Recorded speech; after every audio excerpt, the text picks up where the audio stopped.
Mike Tyson, surnommé Iron Mike ou Kid Dynamite, est l'un des boxeurs les plus emblématiques de l'histoire. Sa carrière fulgurante, ses exploits sur le ring, mais aussi ses scandales et ses rebondissements personnels, ont fait de lui une figure à la fois fascinante et controversée. Né le 30 juin 1966 à Brooklyn, New York, Tyson est devenu le plus jeune champion du monde poids lourd à l'âge de 20 ans, un exploit qui a marqué l'histoire de la boxe. Mais derrière ce parcours exceptionnel se cache une vie tumultueuse, faite de gloire, de chute et de résurrection.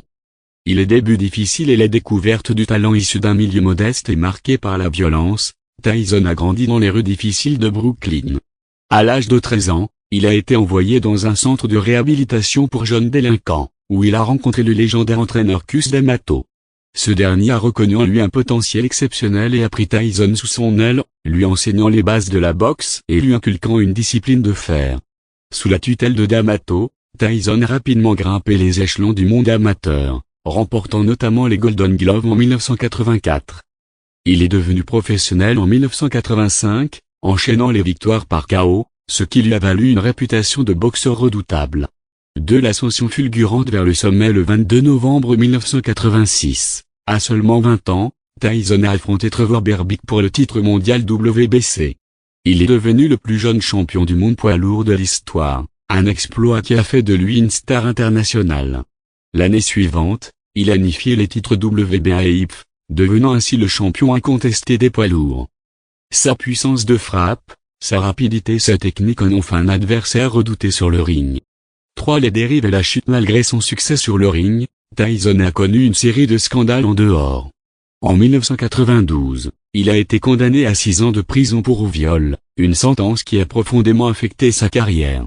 Libéré en 1995 pour bonne conduite, il est revenu sur le ring, mais sa carrière n'a plus jamais été la même.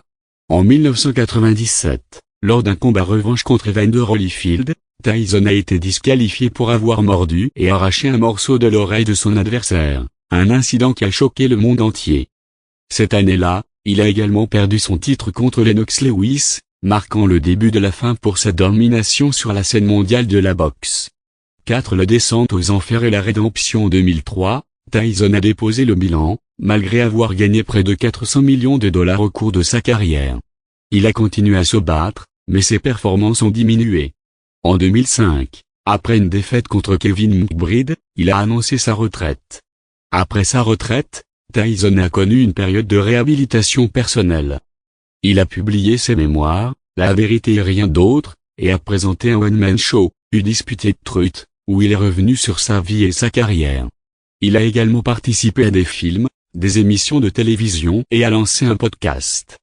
Un retour inattendu et une carrière diversifiée en 2024. À 58 ans, Tyson a fait un retour sur le ring pour affronter Jake Paul, un ancien YouTuber devenu boxeur professionnel.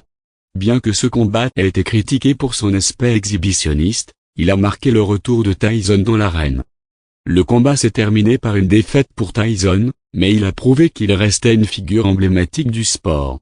En dehors de la boxe, Tyson s'est lancé dans diverses activités. Il a ouvert un ranch dédié à la culture du cannabis, une entreprise lucrative qui lui rapporte plusieurs millions de dollars par an.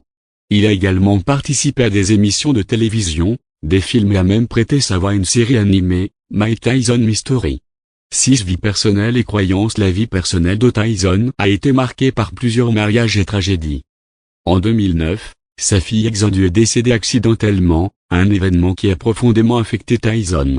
Il a également connu des problèmes de santé mentale et a parlé ouvertement de ses luttes avec la dépendance et la dépression. Spirituellement, Tyson a connu une évolution notable. Converti à l'islam en 1992, il a également adopté un mode de vie végétalien après sa retraite de la boxe. Ces changements ont été pour lui une manière de se réinventer et de trouver la paix intérieure. Conclusion, un héritage complexe. Mike Tyson est une figure complexe, à la fois champion légendaire et homme marqué par ses démons. Son parcours, fait de gloire et de chute, reflète les contradictions de sa personnalité et de sa vie. Malgré ses erreurs, il reste une icône du sport, un homme qui a su se relever après chaque épreuve. Son histoire est celle d'un combattant, sur le ring comme dans la vie.